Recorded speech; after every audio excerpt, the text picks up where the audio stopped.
सच्चाई बता रहे हैं। आप लोगों को कड़वा लगेगा। सारा चीज आपने रखा जीवन में, कुछ ऐसी चीज नहीं है कि ना रखे हो, सारा चीज रखा आपने। लड़के को तकलीफ होगा, हमारे बच्चे को बोलते हैं धर्म शब्द छोड़ दिया आपने, क्यों? बच्चा का उसको पैसा व्यवस्था करना है, उसको डॉक्टर बनाना है, उसको इंजीनियर बनाना है, उसको वकील बनाना है, उसको करोड़पति बनाना है, उसको लाखपति बनाना है, उसको सबसे अमीर बनाना है। मेरा बच्चा है, इसलिए कहीं उसे दुख का एहसास न हो। और कभी आपने एहसास किया, कभी एहसास किया कि वह बच्चा आपका कितना साथ दिया?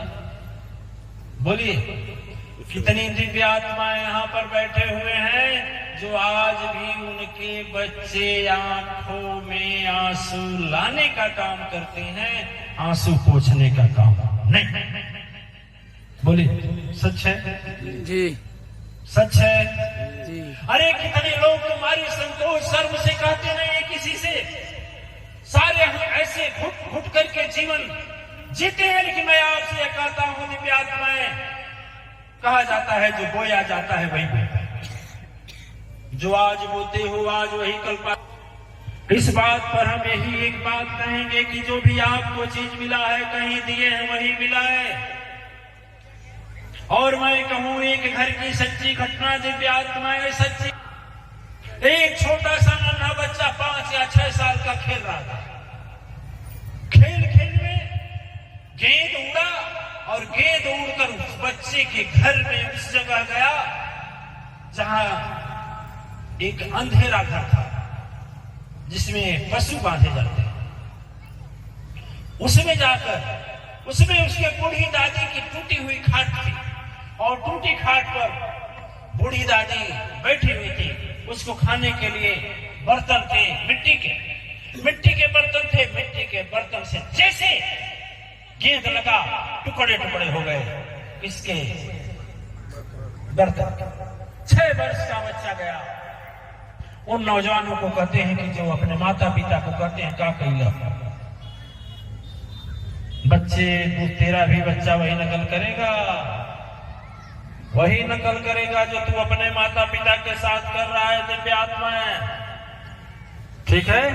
उसके बाद क्या हुआ, वह जब दौड़े गया तो दादी रोने लगी। बच्चा तो 6 वर्ष का था, लेकिन जब दादी रोने लगी तो बच्चा ने कहा कि दादी रो क्यों रही हो?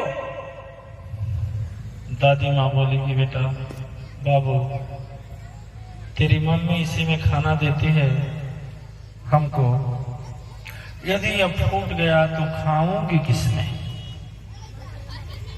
बच्चा रुका और सोचा बस तू घबराना, अभी मैं उपाय करता हूं। घबराओ मत दादी। समय तो बीत गया, बच्चा कुछ नहीं बोला। 2-4 दिन उस वृद्ध माता को हाथ में खाना पड़ा और जैसे ऐसा हुआ कि बगल में शादी पड़ी किसी के लड़की की। तो होता है ना, देवियां क्या करती हैं, शादी में जाती हैं तो टेंट पैंट फलाना ठिकाना, कान में पहनना, नाक में पहनना और माथे में लगाना करती थी, आभूषण पहनना, परछावन पर जाती है। वह देवी जी से रुकी, उसकी मम्मी भी, लड़का इसी ताक में था। तो ऐसा हुआ कि एक छोटे से बॉक्स में ऊपर सारे जेवरात बंद थे।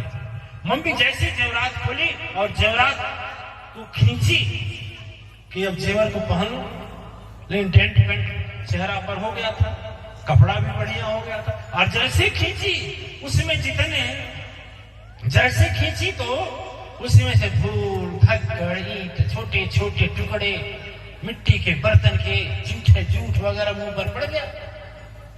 जब पड़ गया वह भी एक बहुत रेशमी रुमाल में बांध कर रखा गया।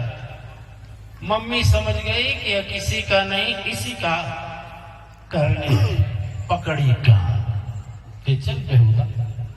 ये तुम जो तुम्हारे दादी को खाने के लिए बर्तन मैं निकाली थी तोड़ा ठीक है, मैंने दूसरा दे दी ठीक है, लेकिन तुम बांध कर जेवर वाले जीवन वाले ये कपाट में क्यों रखा? बच्चा बोला मम्मी पहले कान छोड़, पहले कान छोड़ तो बताता। अच्छा छोड़ दे, बताओ।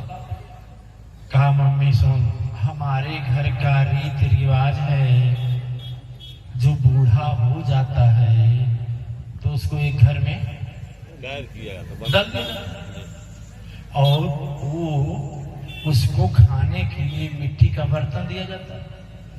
मम्मी मेरा भी बुद्धि काम किया कि तू बूढ़ी होगी कि नहीं होगी, बोल पहले होगी कि नहीं होगी। बोली हाँ होगी। तो बोल मेरी भी पत्नी आएगी कि नहीं? कि हाँ बिल्कुल आएगी। तो जब आएगी तो ये बता, इसी बर्तनवा को इसलिए जोड़ रखा था कि इसको फेविकोल से टच करूंगा, मैंने जोड़ूंगा और इसी में तुझको खाना किसमें दूंगा। बोल पता नहीं उस जमाने में मिलेगा कि नहीं मिलेगा। मम्मी कांपने लगी, अरे ऊपर परे ऐसा परछावा और ऊपर परे ढेंटे और पेड़। तुरंत लड़की को पकड़ी और पहुंच गई। कहाँ पहुंच गई?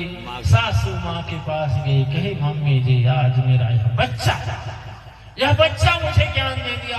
दिव्य आत्माएं जो हम करते हैं मुझे मालूम नहीं है, लेकिन कल वह मुझे मिलता है, वही घूम कर आता है। ठीक है, आज का सब्जेक्ट है, आज का विषय है दान के विषय में।